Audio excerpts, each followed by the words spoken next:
বাংলা সাহিত্যের বাছাই করা কিছু গল্প নিয়ে আমাদের নিবেদন গল্প পাঠের পাঠশালা। আমাদের আজকের ছোট গল্প প্রেমেন্দ্র মিত্রের লেখা সংসার সীমান্তে। প্রেমেন্দ্র মিত্রের জন্ম 4 সেপ্টেম্বর 1904 সালে। প্রেমেন্দ্র মিত্র ছিলেন একজন কবি, লেখক এবং চিত্র পরিচালক। বাংলা সায়েন্স ফিকশন চর্চার পাশাপাশি তিনি প্রথমা, সম্রাট, ফেরারি ফৌজের মতো কাব্যগ্রন্থ এবং বেনামি বন্দর, পুতুল ও প্রতিমা, মহানগর, ছোটদের জন্য ময়ূরপঙ্খীর মতো গল্পগ্রন্থও লিখেছেন। তার বহুমুখী প্রতিভার জন্য তিনি রবীন্দ্র পুরস্কার এবং পদ্মশ্রী পুরস্কারও পান। 1988 সালের 2 মে আমরা তাকে চিরতরে হারাই। আজকের গল্পের সূত্রধার আমি পার্থ হালদার। গল্প পাঠে উত্তীয় বসু, রজনীর ভূমিকায় মৌলিকা সাজওয়াল, বাড়িওয়ালির ভূমিকায় শ্রাবণী হালদার এবং অন্যান্য চরিত্রে শুভেন্দু ভট্টাচার্য, দেবজিৎ ব্যানার্জি ও কৃষ্ণেন্দু ভান্ডারী। আবহ সঙ্গীত, পরিচালনা ও অঘরের ভূমিকায় সম্পদ হালদার। শুরু হচ্ছে আজকের আমাদের ছোট গল্প সংসার সীমান্তে।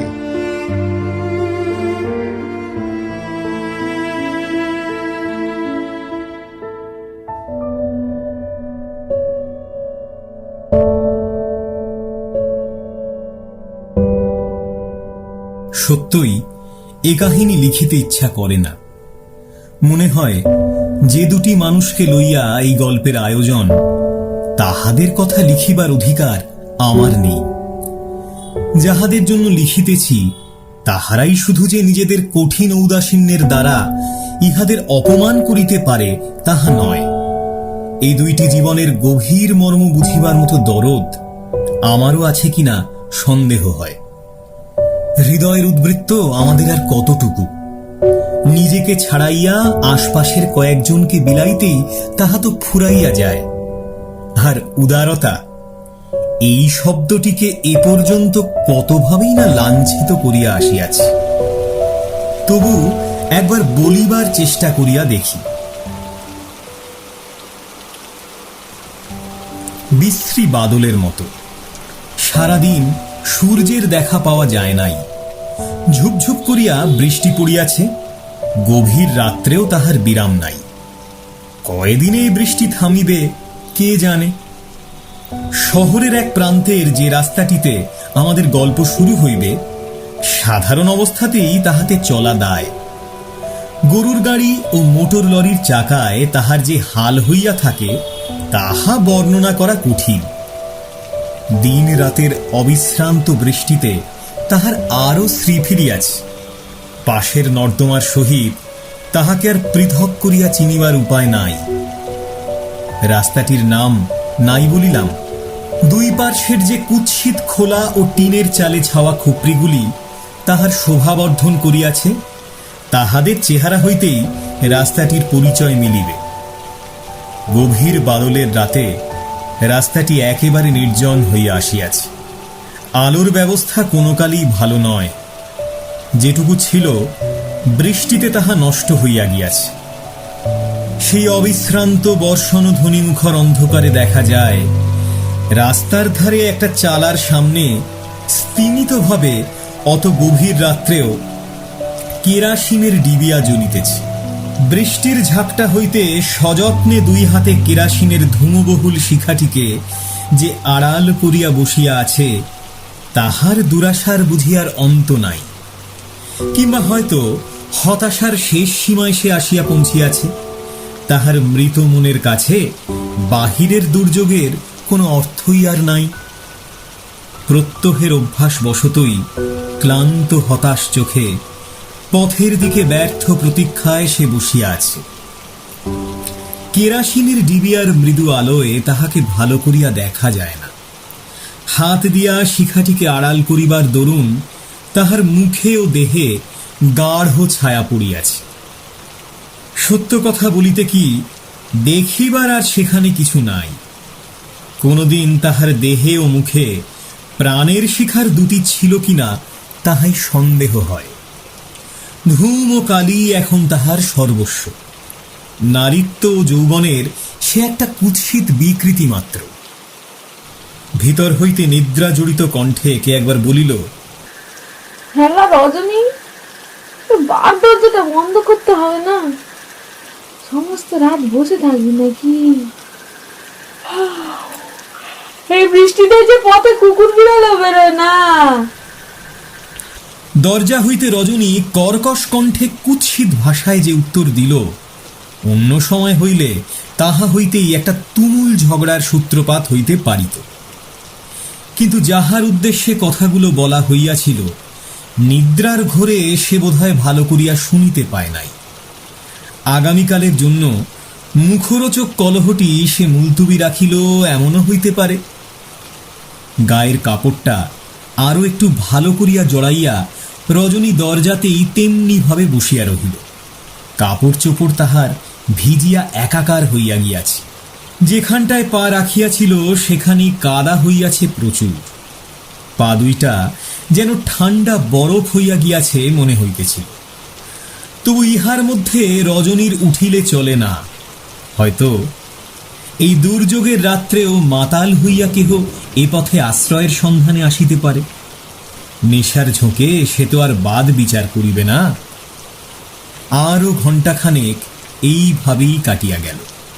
হঠাৎ রজনী সচকিত হইয়া কান খাড়া করিয়া রহিল।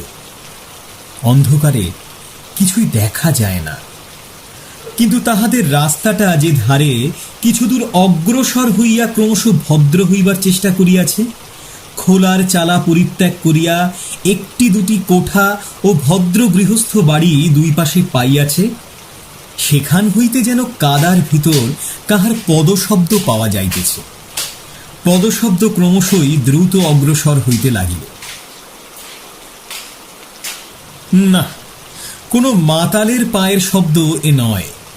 কাদার ভিতর দিয়া দ্রুত বেগে কে যেন ছুটিয়া আসিতেছে বলিয়াই মনে হয়। রজনী নিরাশ হইল। জল বৃষ্টির ভিতর দিয়া কেহ যে ঊর্ধ্বশ্বাসে তাহার ঘরে আশ্রয় লইতে আসিতেছে না, ইহা ঠিক। একলা বসিয়া থাকিতে একটু বুঝি তাহার ভয়ও করিতেছিল। ভয় অবশ্য তাহার অমূলক। মানুষের কাছ হইতে আশঙ্কা করিবার তাহার আর কিছু নাই। জীবনের চরম ক্ষতি তাহার তো হইয়া গিয়াছে। রজনী জোর করিয়া বসিয়াছিল। হঠাৎ অন্ধকারের ভিতর হইতে কৃষ্ণকায় একটি বিশাল মূর্তি বাহির হইয়া আসিল। আশ্চর্যের বিষয়, রজনীর দরজার কাছে আসিয়াই সে থামিয়াছে। পিছন দিকে একবার সে ফিরিয়া চাহিল, তাহার পর রজনীকে একেবারে বিস্মিত করিয়া দিয়া তাহারই কাছে আসিয়া চাপা গলায় তাড়াতাড়ি বলিল, চ তোর ঘরে চ। রজনী সত্যই এই আকস্মিক সম্ভাষণে একটু বিহ্বল হইয়া পড়িয়াছিল। প্রথমটা সে কোনো কথা বলিতেই পারিল না। স্থাণুর মতো যেখানে বসিয়াছিল সেখানেই নিশ্চল হইয়া রহিল। কিন্তু তাহার বাক্স্ফূর্তি হইবার পূর্বেই লোকটা অদ্ভুত এক কাণ্ড করিয়া বসিল। হঠাৎ নিচু হইয়া ফুঁ দিয়া তাহার কেরাসিনের আলোটি নিভাইয়া দিয়া সে বলল, ঢং করে তবু বসে আছে, দেখ কই তোর ঘর। এই অদ্ভুত ব্যবহারে ভীত হইয়া রজনী চিৎকার করিয়া উঠিতে যাইতেছিল, কিন্তু লোকটা তাহার পূর্বেই তাহার মুখে হাত চাপা দিয়াছে। রজনীর কণ্ঠ আর শোনা গেল না। লোকটা চুপি চুপি তাহার কানের কাছে মুখ লইয়া গিয়া বলিল, ভয় নেই, চেঁচাসনি। রজনী ভীত ক্রুদ্ধ হইয়া লোকটার হাত ঠেলিয়া দিবার একটু চেষ্টা করিল, কিন্তু সে চেষ্টা বৃথা। লোকটা অসুরের মতো শক্তিতে তাহার গলার কাছটা চাপিয়া ধরিয়া আছে। বেশি জোর জবরদস্তি করিলে বুঝি টিপিয়াই মারিবে। অগত্যা বাধ্য হইয়াই সে চুপ করিল।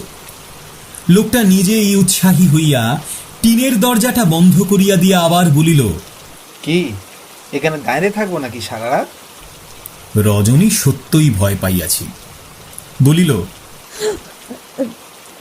না, তুমি যাও। লোকটা অন্ধকারে রজনীর কণ্ঠ খুঁজিয়া লইয়া এক হাত দিয়া তাহা জড়াইয়া ধরিয়া হাসিল।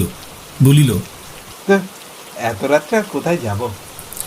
আরো কিছু সে বলিতে যাইতেছিল, হঠাৎ বাহিরে রাস্তায় কয়েকজনের পদশব্দ শোনা গেল। সঙ্গে সঙ্গে দেখা গেল লোকটার ভাবভঙ্গিও একেবারে বদলাইয়া গিয়াছে। সেই মুহূর্তেই রজনীর মুখে হাত ঢাকা দিয়া তীক্ষ্ণ চাপা গলায় সে বলিল, খবরদার, তুই শব্দ করেছিস কি খুন করে ফেলবো। রজনী অবশ্য চেষ্টা করিলেও শব্দ করিতে পারিত না। লোকটা যে জোরে মুখে হাত চাপা দিয়াছে। বাহিরের পদশব্দ উহাদের দরজার কাছে আসিয়া বুঝি খানিক থামিল। কয়েকটা লোক কি যেন বলা বলি করিতেছিল। তাহার পর আবার পদশব্দ দূরে মিলাইয়া যাইতেই লোকটা তাহার হাত তুলিয়া লইয়া হাসিয়া বলিল, কেমন ভয় দেখিয়ে দিলাম দেখলি। কিন্তু ব্যাপারটা যে ঠাট্টার নয় তাহা রজনী বুঝিয়াছিল। লোকটাকে মনে মনে অত্যন্ত ভয় করিতে আরম্ভ করিলেও সে মৃদু স্বরে একবার আপত্তি জানাইয়া বলিল, আমি দরজা খুলে দিচ্ছি, তুমি যাও, আজ আমার শরীর খারাপ। হ্যাঁ, শরীর তো বেজায় খারাপ, তাই বাদলা রাতে রাস্তায় হাওয়া খাচ্ছিলি না। নে ছেনালি রাখ। কোথায় তোর ঘর? নিরুপায় হইয়া রজনী বলিল, দাও, টাকা দাও তাহলে আগে। অন্ধকারে তাহার হাতের মধ্যে সত্যই একটা টাকা গুঁজিয়া দিয়া লোকটা বলিল, এ নে। হলো তো? রজনী এবার ধীরে ধীরে পাশের দাওয়ায় উঠিয়া তাহার ঘরের চাবি খুলিল। ঘর বলিলে তাহাকে অতিরিক্ত সম্মান দেওয়া হয়। দুধারে দুই টিনের পার্টিশনের মধ্যবর্তী খানিকটা অপরিসর স্থান মাত্র। মেঝেতে কোনো কালে বোধহয় সিমেন্ট দেওয়া হইয়াছিল, এখন তাহার চিহ্নও নাই। নোংরা একটি বিছানা ও ভাঙা তোরঙ্গই অবশ্য অধিকাংশ স্থান জুড়িয়া আছে। মেঝের বাকি অংশ যেটুকু দেখা যায় তাহা বহুদিনের মানুষের পদাঘাতে ক্ষতবিক্ষত। উপরে খোলার চাল, সেখানকার একটি বাঁশ হইতে তার দিয়া টাঙানো চিমনি ভাঙা হ্যারিকেন লণ্ঠনটি মিটমিট করিয়া জ্বলিতেছিল। রজনী ঘরে ঢুকিয়া তাহার আলোটাই একটু বাড়াইয়া দিল। তাহাতে আলোকের অভাব কিন্তু দূর হইল না, শিখাটি আরো বেশি ধুমোদ্গীরণ করিতে লাগিল মাত্র। মেজের উপরকার ময়লা ছিন্ন বিছানায় একটি বালিশের উপর কুনুইয়ের ভর দিয়া লোকটা তখন বসিয়াছে। রজনী তাহার দিকে চাহিয়া বিরক্ত হইয়া বলিল, কি করলে বলো তো? জুতোটা বাইরে খুলে রেখে আসতে হয় না? সমস্ত ঘর যে কাদায় কাদা হয়ে গেল, মুক্ত করবে কে? সত্যই লোকটার ছেঁড়া জুতার সঙ্গে রাস্তার প্রচুর কাদা ঘরে আসিয়া ঢুকিয়াছে। ঘরে আসিয়া লোকটার চেহারা ও মেজাজ দুই বদলাইয়া গিয়াছে মনে হইল। রজনীর কথায় হাসিয়া জুতো জোড়া পা হইতে খুলিতে খুলিতে সে বলিল, ইস, কি আমার রাজপ্রাসাদ রে, জুতো কাদায় নোংরা হয়ে যাচ্ছে। কথাগুলোর পিছনে কিন্তু আঘাত করিবার ইচ্ছা আছে বলিয়া মনে হইল। গলার স্বরে ও বলিবার ভঙ্গিতে হাসিয়া ফেলিয়া রজনী বলিল, তোমারই বা কি এমন সোনার খড়ম যে বিছানায় উঠতে চাও? ছেঁড়া জুতা দুইটা পা হইতে খুলিয়া উপুর করিয়া ধরিতেই পোয়াখানেক ময়লা জল তাহা হইতে বাহির হইল। লোকটা হাসিয়া বলিল, এমন জুতো তুই নিন্দে করিস? দেখেছিস, এ ডাঙায় হলো জুতো, আর জলে নামলেই নৌকা। ময়লা জলে ঘরটা আরো নোংরা হইয়া যাইতেছিল, কিন্তু এবার রজনী রাগ করিতে ভুলিয়া গেল। লোকটাকে এই সময়ের মধ্যে সে বেশ ভালো করিয়া দেখিয়া লইয়াছে। বাহিরে তাহাকে যতখানি বিশালকায় মনে হইতেছিল ততখানি জবরদস্ত চেহারা তাহার নয়। মাঝারি দোহারা গড়ন, কেমন একটু পাকাইয়া গিয়াছে। হাত পায়ের শিরাগুলো দড়ির মতো মোটা মোটা। মুখখানা চোয়াড়ে হইলেও কেমন যেন কুৎসিত নয়। চোখে ও ঠোঁটের কোণে সর্বদাই একটু হাসির ভাব লাগিয়াছে, নির্দোষ ব্যঙ্গের হাসি। সমস্ত মুখখানা বুঝি সেজন্যই একেবারে আকর্ষণ শক্তি হারায় নাই। বয়স অবশ্য তাহাকে দেখিয়া বুঝিবার উপায় নাই। রজনীর মনে হইল ৩০ হইতে ৪০-এর মধ্যে যে কোনো বয়স তাহার হইতে পারে, কিন্তু বয়স যাহাই হোক, লোকটার স্বাস্থ্য ও শক্তি অটুট আছে। লোকটা তাহার ভিজা জামা খুলিতেছিল, বলিল, শোন না, শুকনো একটা কাপড় থাকে তো দে না, পরি। শুকনো কাপড় কাঁদছে, থাকলে আমি এই ভিজে কাপড়ে থাকি। ওই ভিজে কাপড়ে থাকবি নাকি সারা রাত? তা তাছাড়া কি করব? লোকটা বলিয়া চুপ করিয়া রহিল। বিছানার উপর ন্যাকড়ায় জড়ানো একটা কি জিনিস পড়িয়াছিল। রজনী হঠাৎ সেই দিকে হাত বাড়াইয়া বলিল, ও ও- ওতে কি আছে দেখি। এই সামান্য ব্যাপারে লোকটা এমন চুটিয়া যাইবে কে জানিত। নিমেষের মধ্যে পুঁটুলিটাকে রজনীর নাগালের বাহিরে সরাইয়া সে ক্রুদ্ধ হইয়া বলিল, খবরদার বলছে, ওধারে হাত বাড়ালি না, হাত ভেঙে দেব। থরথর করিয়া রজনী জবাব দিল, ইস, হাহ, কি আমার 7 রাজার ধন নিয়ে এসেছিস? হ্যাঁ, ছুলে একবারে ক্ষয়ে যাবে। লোকটা এ কথার উত্তর দিল না। পুঁটুলিটা নোংরা একটা বালিশের তলায় রাখিয়া তাহার উপর মাথা দিয়া শুইয়া পড়িল। কথায় বার্তায় এতক্ষণ তাহাদের পরস্পরের প্রতি সন্দিগ্ধ বিরোধের ভাব যেটুকু কাটিয়া গিয়াছিল সেটুকু আবার এখন ঘনাইয়া আসিয়াছে মনে হইল। এই লোকটাকে শেষ মুহূর্তে পয়সার লোভে ও পীড়নের ভয়ে ঘরে স্থান দেওয়ার জন্য এখন রজনীর আফসোস হইতেছিল। সে তো তখন ইচ্ছা করিলে চেঁচাইয়া বাড়ির সকলকে জাগাইয়া তুলিতে পারিত। লোকটা কিন্তু এক মুহূর্তেই তাহাকে গলা টিপিয়া মারিয়া ফেলিতে পারিত না। এই উগ্র প্রকৃতির অপরিচিত লোকটার সহিত সারা রাত একত্র কাটাইবার চিন্তায় রজনীর ভয়ে ভয়ে করিতে লাগিল। লোকটা খুনে ডাকাত কিনা কে জানে। সারা রাত সে জাগিয়া কাটাইবে বলিয়া সংকল্প করিল। ঘরের দরজার ভিতর হইতে চাবি দিয়া চাবিটি গোপনে আঁচলের খুঁটে বাঁধিয়া আলো নিভাইয়া যখন সে শুইয়া পড়িল তখন রাত প্রায় 2টা। অনেক রাত পর্যন্ত সে জোর করিয়া জাগিয়াছিল, কিন্তু ভোরের দিকে শরীর আর সহিল না। কখন যে সে ঘুমাইয়া পড়িয়াছে তাহার মনে নাই। সকালে সচকিত হইয়া চোখ খুলিবার সঙ্গে সঙ্গে রজনী টের পাইল বাড়িতে বিষম হট্টগোল বাঁধিয়াছে। বাড়ির অন্যান্য অধিবাসিনীরা তাহার রাত্রের অতিথির কথা জানে না। কয়েকজন তাহার ঘরে ঢুকিয়া তীব্র স্বরে ভর্ৎসনাও করিতে শুরু করিয়াছে। হ্যালো, তোর আজকাল কি বলতে কি? সদর দরজা হাট করে নিজের দরজা খুলে দিবি, নাক ডাকে ঘুমাচ্ছিস? রজনী ধর্মর করিয়া একবার বিছানায় উঠিয়া বসিল। সত্যই ঘরে কেহ কোথাও নাই, দরজা সত্যই খোলা। কে আরেকজন বলিল, আমরা সবাই তো বেহুশ হয়ে ঘুমাচ্ছি, যদি সব চুরি হয়ে যেত। কিন্তু চুরি যা হইবার রজনীরই হইয়াছে। তাহার আঁচল হইতে চাবি লইয়া যে দরজার তালা খুলিয়াছে টাকাটি লইতে সে ভোলে নাই। রজনীর সমস্ত মুখ কঠিন হইয়া উঠিল। অশ্রুর উৎস একেবারে শুকাইয়া না গেলে সে বুঝি কাঁদিয়াই ফেলিত, কিন্তু তবু কাহাকেও সে কিছু বলিল না। এই নিদারুণ প্রবঞ্চনার কথা কাহাকেও বলিয়া সে হাস্যাস্পদ হইতে চাহে না। তাহাদের রাস্তারই এক গৃহস্থ বাড়িতে গতরাত্রে শীত কাটিবার চেষ্টা কাহারা করিয়াছিল বলিয়া দুপুরবেলা যখন সংবাদ পাওয়া গেল তখনও মনের সন্দেহ সে মনেই চাপিয়া রাখিল।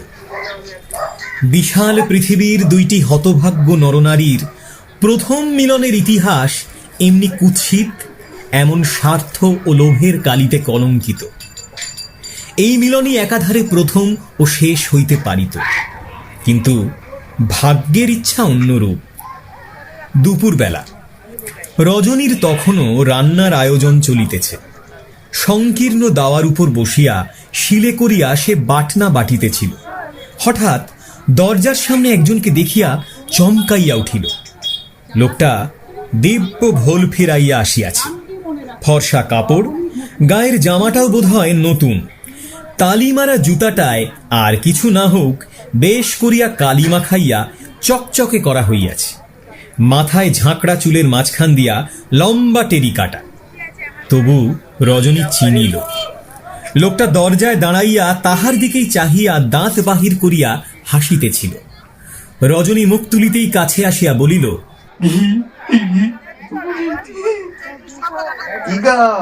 চিনতে পারো? ঘৃণায় রাগে সহসা রজনীর সমস্ত শরীর রি রি করিয়া উঠিল। জীবনের উপর, ভাগ্যের উপর যত আক্রোশ তাহার মনের মধ্যে জমা হইয়াছিল, সমস্ত যেন আজ মিলিত হইয়া পথ খুঁজিয়া পাইয়াছে। কোনো জবাব না দিয়া উন্মত্তের মতো নোড়াটা তাহার দিকে ছুঁড়িয়া মারিল। নোড়াটা লাগিলে কি হইত বলা যায় না, কিন্তু সৌভাগ্যের বিষয় উপযুক্ত সময়ে লোকটা মাথাটা সরাইয়া লইয়াছিল। নোড়াটা সামনের টিনের দেওয়ালে গিয়া প্রচণ্ড শব্দে লাগিল। আশেপাশে যাহারা ছিল তাহারা শব্দ শুনিয়া হাঁ হাঁ করিয়া ছুটিয়া আসিল। লোকটা তখনও দাঁড়াইয়া দাঁড়াইয়া হাসিতেছিল। নোড়ার আঘাতটা ফসকাইয়া যাওয়ায় মনে মনে আশ্বস্ত হইলেও রজনীর রাগ তখনও যায় নাই।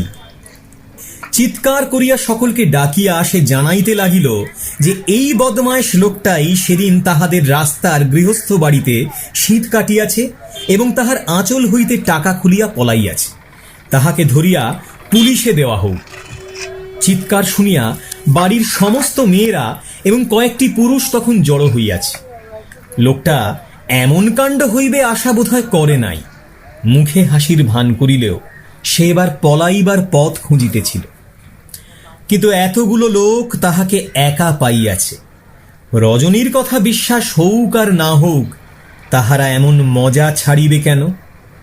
একজন হঠাৎ সাহস করিয়া তাহার ঝাঁকড়া চুল ধরিয়া টানিয়া বলিল, শালা চোর আবার ভদ্রলোক সেজে এসেছে, মর শালাকে মর। আর যায় কোথায়? অন্য সকলে বোধহয় এই প্রেরণাটুকুর অপেক্ষাতেই ছিল। সকলে মিলিয়া লোকটার উপর ঝাঁপাইয়া পড়িল। কিল, চড়, লাথি যে যাহা পারিল মারিতে কসুর করিল না। লোকটা জোয়ান, কিছুক্ষণ সে যুঝিবার চেষ্টা করিয়াছিল, কিন্তু মারও সে সেই জন্যই বেশি খাইল। তাহার জামা কাপড় ছিঁড়িয়া আধমরা না করিয়া দেওয়া পর্যন্ত মেয়ে পুরুষ কেহ নিরস্ত হইল না। বোধহয় হ্যাঙ্গামের ভয়েই শুধু পুলিশে দিতে তাহারা বাকি রাখিল। রজনী মারামারিতে যথাসম্ভব যোগ দিয়াছে, এখন দাওয়ার উপর দাঁড়াইয়া হাঁফাইতে হাঁফাইতে গাল পাড়িতেছিল। মার মার মন মন মন মন মর শালাকে মর। আঁচল থেকে টাকা খুলে নেবে না, পাজি বদমাস কোথাকারে। বাড়ির বাহিরেও তখন পথিকদের ভিড় জমিয়া গিয়াছে। অতিরঞ্জিত হইয়া ইতিমধ্যে ব্যাপারটা মুখে মুখে ফিরিতেছিল। নানা জনে নানা রকম মন্তব্যও করিতেছিল। লোকটা তখন অবসন্নভাবে উঠানের উপর পড়িয়া গায়ের মাথার অনেক জায়গা কাটিয়া রক্ত বাহির হইতেছে। কাতরভাবে সে ধুঁকিতেছিল। কে একজন বাহির হইতে খবর দিল যে মারামারির সংবাদ শুনিয়া পুলিশ আসিতেছে। আরেকজন বলিল, পুলিশ এলে তো যারা মেরেছে তাদেরও ছাড়বে না বাপু। চোরকে তোমরা ধরিয়ে দিতে পারো, কিন্তু মারবা তোমরা কে হে? আর মার বলেই মার, লোকটা তো মরেই গেছে। কথাটা মিথ্যা নয়, যুক্তিযুক্ত বটে। যাহারা এতক্ষণ সোৎসাহে হাত চালাইয়াছিল তাহারা যে যার সরিয়া পড়িবার চেষ্টা করিল। জনমতের মতি ফিরিয়াছে। একজন বলিল, এই যে চোর বলে যে মারলে, চোর চিনলে কে শুনি? চোর কি ওর গায়ে লেখা আছে? বাহির হইতে একজন আসিয়া সহানুভূতি জানাইয়া বলিল, তুমি তো আচ্ছা লোকে, মার খেয়ে চুপ করে পড়ে আছো। থানায় চলো, ডায়েরি করে আসো। মারার সব মজাটাই টের পেয়ে যাবে ওরা। উঠিবার শক্তি ছিল না বলিয়াই বোধহয় লোকটা কোনো উত্তর না দিয়া চুপ করিয়া পড়িয়া রহিল। যাহারা মারিয়াছিল তাহাদের অনেকেরই পুলিশের ভয়ে রাতটা তখন রজনীর উপর গিয়া পড়িয়াছে। বাড়ির ভিতর হ্যাঙ্গামা হইবার ভয়ে বাড়ির অধিস্বামিনী ব্যস্ত হইয়া উঠিয়াছিল। রজনীর কাছে আসিয়া ঝংকার দিয়া সে বলিল, দোস্তাই মাগি চোর চোর করে পাড়া মাথায় করে তুললে কে? এখন ঠেলা সামলা। রজনীর গালাগাল খানিক আগেই বন্ধ হইয়া গিয়াছে। সমস্ত ব্যাপারটার এই পরিণতি দেখিয়া ভয়ে সে কাঠ হইয়া দাঁড়াইয়াছিল। দু একজন প্রহৃত লোকটাকে তখনও থানায় গিয়া ডায়েরি করাইবার জন্য পীড়াপিড়ি করিতেছে। বাড়িওয়ালি আবার তীব্র স্বরে বলিল, ঢং করে দাঁড়িয়ে আছিস যে করে? লোকটা এখানে পড়ে থাকবে নাকি? থানা পুলিশ না হলে সুখ হচ্ছে না, না? কেন বলা যায় না, প্রহৃত হইয়াও থানায় যাইবার আগ্রহ লোকটার বিশেষ নাই। বাড়িওয়ালির ধমক খাইয়া ভয়বিহ্বল রজনী তাহাকে আসিয়া তুলিয়া ধরিবার চেষ্টা করিতে গেলে সে নিজেই কষ্ট করিয়া উঠিয়া ধীরে ধীরে রজনীর কাঁধে ভর দিয়া তারই ঘরে গেল। থানায় খবর দিয়া অন্যায়ের প্রতিকার করিবার জন্য যাহারা ব্যস্ত হইয়াছিল তাহারা ইহাতে খুশি হইতে পারিল না। বাহিরের দরজার কাছে ঘোঁট অনেকক্ষণ ধরিয়া চলিল। লোকটা কোনো প্রকার হাঙ্গামা না করিয়া রজনীর ঘরে যাওয়ায় বাড়িওয়ালি অনেকটা আশ্বস্ত হইয়াছে। রজনীর ঘরে ঢুকিয়া আহত ব্যক্তির শুশ্রূষা সম্বন্ধে অনেকক্ষণ ধরিয়া বহু মূল্যবান সদুপদেশ দিয়া যখন সে বিদায় হইল, তখনও রজনী জল দিয়া তাহার ক্ষতস্থানগুলি ধোয়াইয়া দিতেছে। বাড়িওয়ালি চলিয়া যাইবার পর লোকটা একবার উঠিবার চেষ্টা করিল। ভীত পাংশু মুখে তাহাকে শোয়াইবার চেষ্টা করিয়া রজনী বলিল, ও ও মা, উঠছো কেন? কোথায় যাবে? থানায় যাবো না রে, যাবো না, ভয় নেই।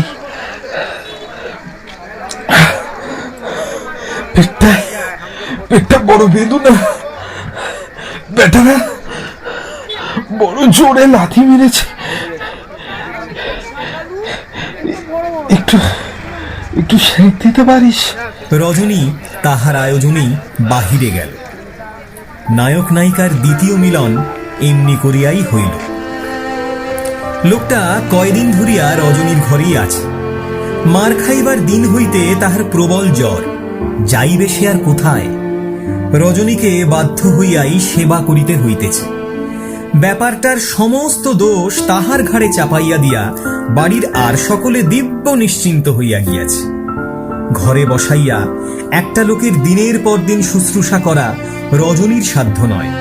প্রথম দিন লোকটা পকেট হইতে গোটা কয়েক টাকা বাহির করিয়া দিয়াছিল বলিয়াই কোনো মতে চলিতেছে। রজনী এ দায় হইতে কোন রকমে নিষ্কৃতি পাইলেই বোধহয় বাঁচে। পুলিশের ভয়েই সম্ভবত সে এ পর্যন্ত কোনো উচ্চবাচ্য করিতে পারে নাই।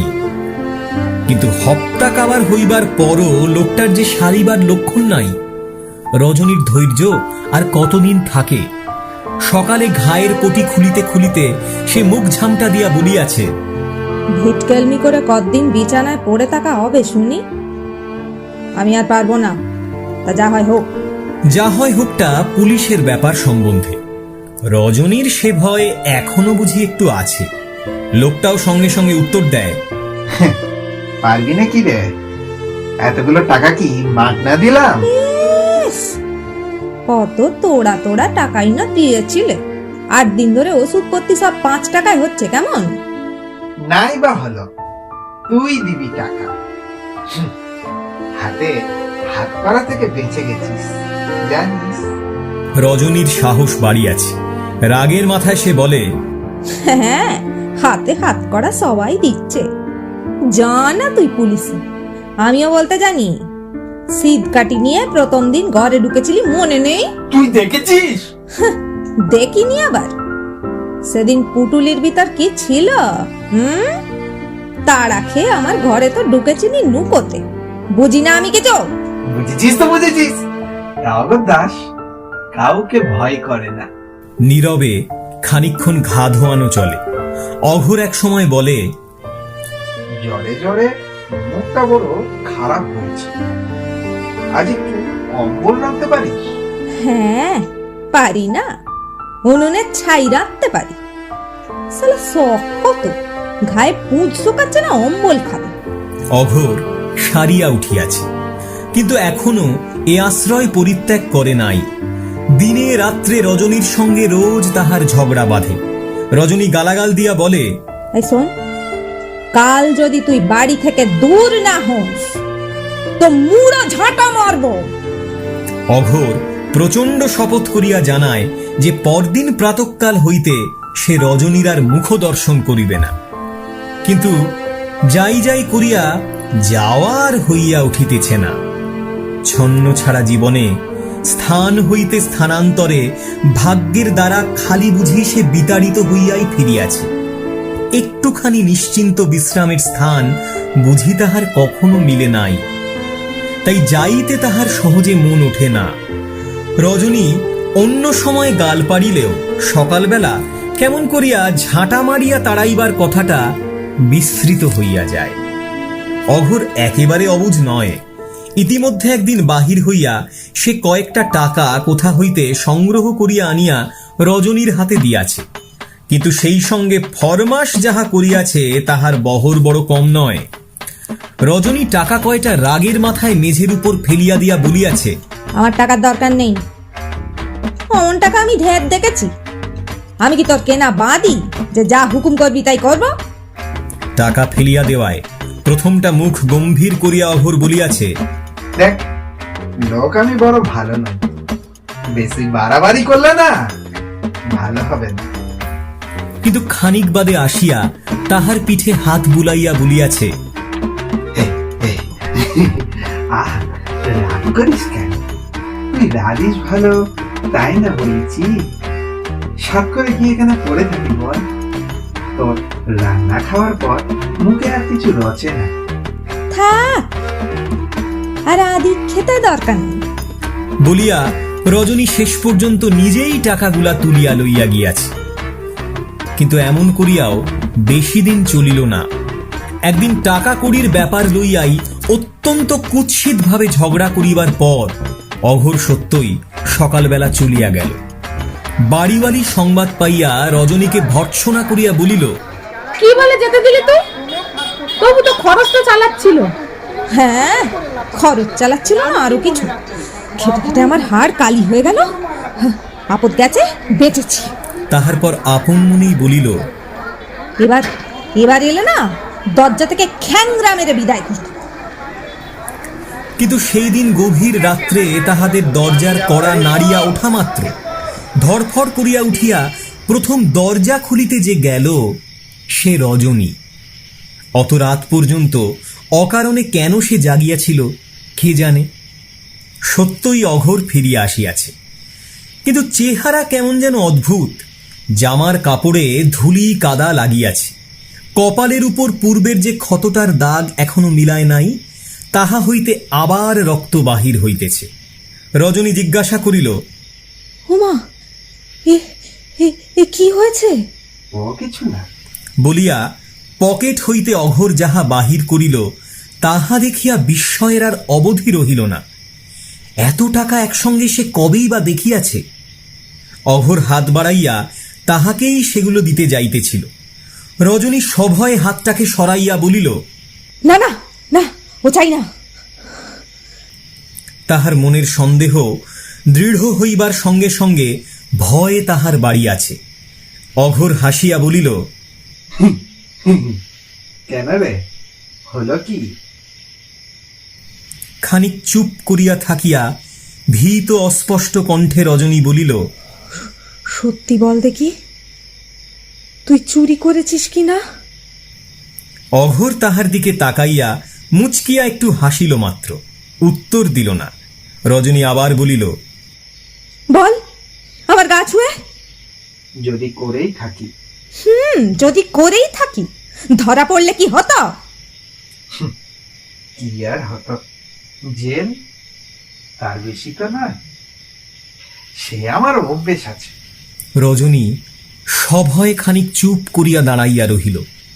তারপর অস্ফুট স্বরে জিজ্ঞাসা করিল, পালাতে গিয়েই কপালটা কেটেছে তো? আরে বেটারা ঢিল ছুড়লো যে। অমনি করেই তুই কোনদিন মরে যাবি। গেলেই আর কি, অবদাসের জন্য তিনকুলে কাঁদবার কেউ নেই। রজনী তখন কোনো কথা আর বলিল না। ঘণ্টাখানেক বাদে বিছানায় শুইয়া হঠাৎ অঘোরের গলায় হাত রাখিয়া রজনী বলিল, একটা কথা বলবো, রাখবি? বল। কি? তুই আর চুরি করতে পারবি না।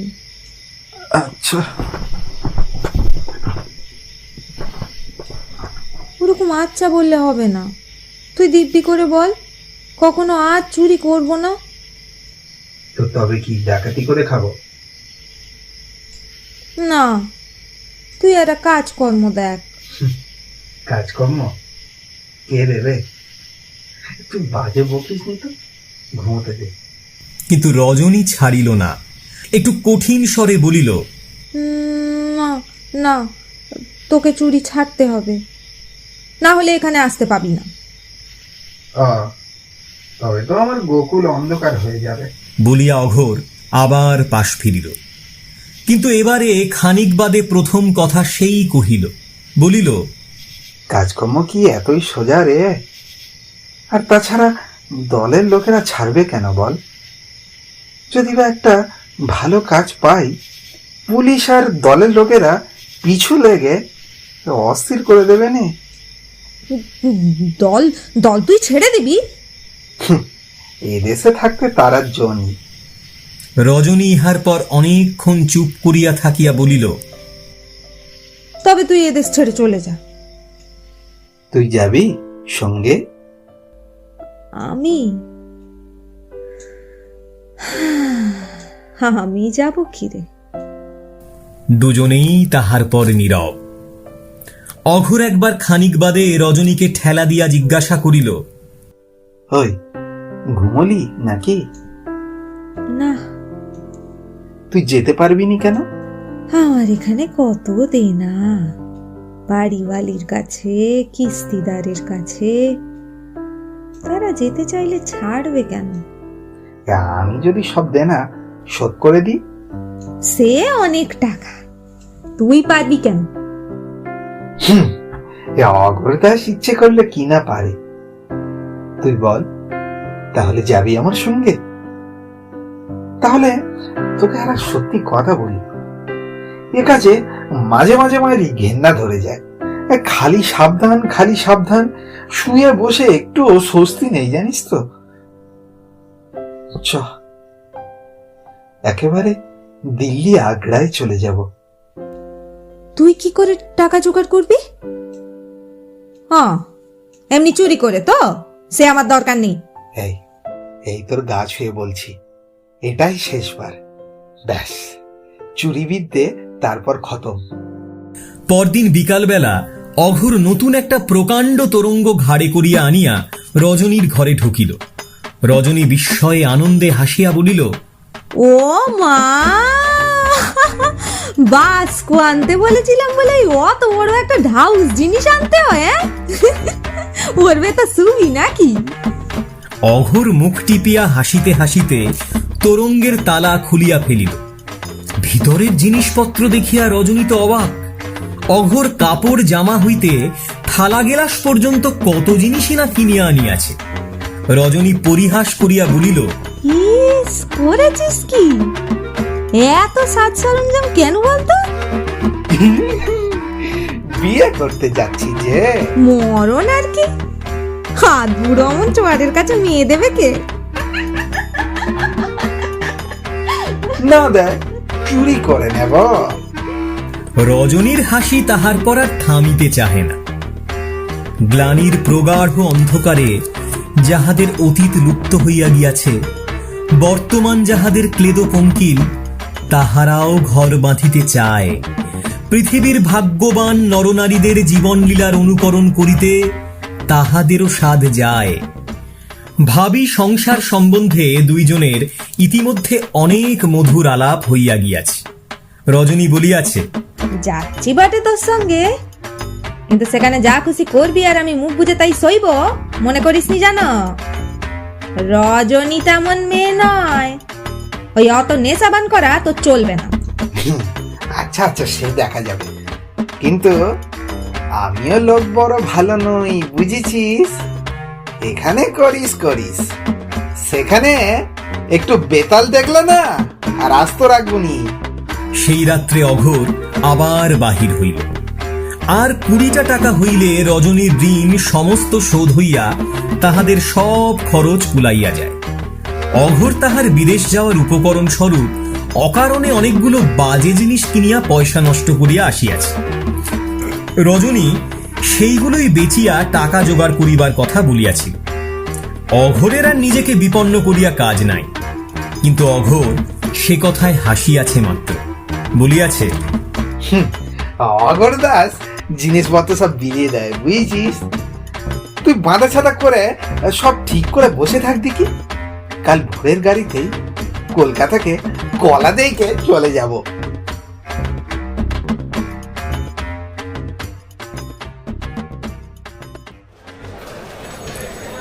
আদালতে কাজের চাপ সেদিন অত্যন্ত বেশি।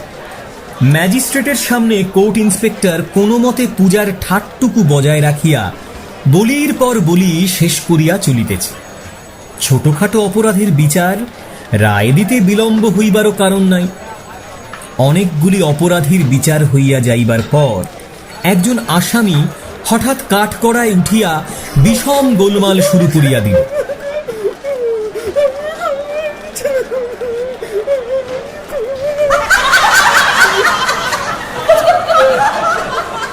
বুড়ো মর্দ ছাড়া পাইবার জন্য তাহার মিনতি ও শিশুর মতো কান্না দেখিয়া আদালতের লোকের পক্ষে হাসি সংবরণ করা কঠিন।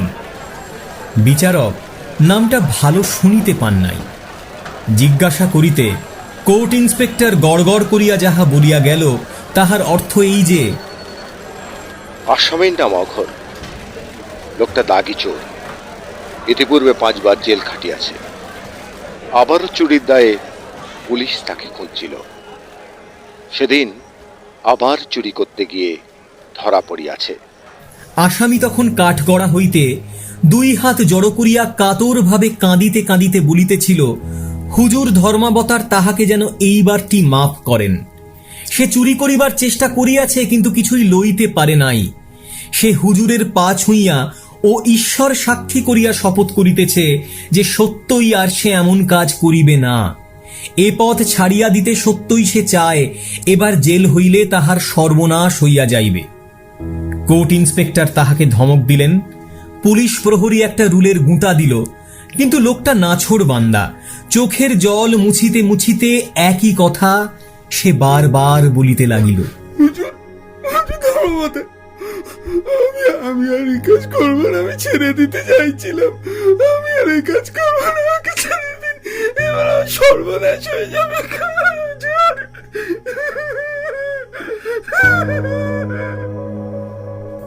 লোকটার কান্না একটু অসাধারণ হইলেও এই ধরনের বদমাইশির সহিত বিচারকের পূর্বেই পরিচয় হইয়াছে। কোর্ট ইন্সপেক্টরের বক্তব্য শেষ হইবার পর তিনি রায় দিলেন। ইন্সপেক্টর তাহা অনুবাদ করিয়া অঘোর দাসকে জানাইল। চুরির দায়ে আসামি অঘোর দাসকে 5 বৎসর সশ্রম কারাদণ্ডে দণ্ডিত করা হইল। অঘোর দাস খানিকটা স্তম্ভিত হইয়া দাঁড়াইয়া রহিল। তাহার পর সে যে কাণ্ড করিয়া বসিল তাহা একেবারে অদ্ভুত। দেখা গেল হঠাৎ কাঠগড়া হইতে হুঙ্কার দিয়া লাফ মারিয়া উঠিয়া বিচারককে সে আক্রমণ করিয়াছে। পুলিশ প্রহরী ও কোর্ট ইন্সপেক্টর সেই মুহূর্তে তৎপর হইয়া তাহাকে ধরিয়া না ফেলিলে কি কেলেঙ্কারি যে হইত কে জানে। তারপর তাহারা তাহাকে পিছমোড়া করিয়া ধরিয়া রুলের গুঁতা দিয়া আবার কাঠগড়ায় আনিয়া ফেলিল। সে উন্মত্তের মতো তাহাদের হাত হইতে মুক্ত হইবার বৃথা চেষ্টা করিতে করিতে তখনও গর্জাইতেছে। বিচারক বয়সে নবীন এবং সত্যই ভালো লোক। তাহার হৃদয় মন এখনো কঠিন হইয়া উঠে নাই। বিচার জিনিসটা এখনো তাহার কাছে শুষ্ক আইনের প্রয়োগ কৌশল মাত্র নয়। আসামির পিছনে রক্ত মাংসের মানুষ আছে, ইহা এখনো তাহার স্মরণ থাকে। লোকটার অস্বাভাবিক কান্নার পর এই প্রকার আকস্মিক উত্তেজনায় তিনি একটু অবাক হইয়া গিয়াছিলেন। মনে হইতেছিল লোকটার এই অদ্ভুত ব্যবহারের গূঢ় কোনো অর্থ থাকিতেও পারে। বিচারককে আক্রমণের অপরাধে আসামির নূতন করিয়া বিচার হইল। বিচারক মহাশয় এবারে শাস্তি যথাসম্ভব লঘু করিয়া তো দিলেনই, মনে সংকল্প করিলেন তাহার সম্বন্ধে ভালো করিয়া কর্মচারীকে দিয়া পরে খোঁজ লইবেন। বিচারক মহাশয় অবশ্য নানা কাজের চাপে সে কথা ভুলিয়া গিয়াছেন। তাহার বা দোষ কি? অঘোর দাস এখনো জেলে পচিতেছে।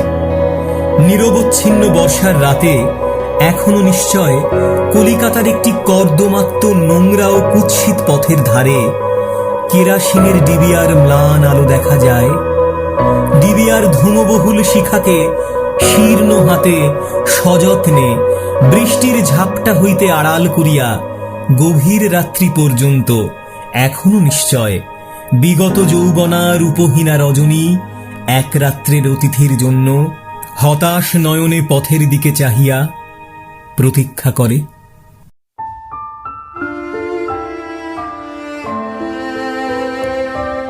শুনছিলেন প্রেমেন্দ্র মিত্রের লেখা আজকের আমাদের ছোট গল্প সংসার সীমান্তে। গল্পের সূত্রধার আমি পার্থ হালদার, গল্প পাঠে উত্তীয় বসু, রজনীর ভূমিকায় মৌলিকা সাজওয়াল, বাড়িওয়ালির ভূমিকায় শ্রাবণী হালদার ও অন্যান্য চরিত্রে শুভেন্দু ভট্টাচার্য, দেবজিৎ ব্যানার্জি এবং কৃষ্ণেন্দু ভান্ডারী। আবহ সঙ্গীত, পরিচালনা এবং অহরের ভূমিকায় সম্পদ হালদার। এতক্ষণ মনোযোগ দিয়ে গল্পটি শোনার জন্য আপনাদের অশেষ ধন্যবাদ। আপনাদের মতামত অবশ্যই কমেন্ট বক্সে লিখে জানাবেন। আপনাদের সহযোগিতা পেলেই আমরা নতুন নতুন গল্প নিয়ে কাজ করার উৎসাহটুকু পাব। টিম গল্প পাঠের পাঠশালা সব সময় আপনাদের পাশে আছে।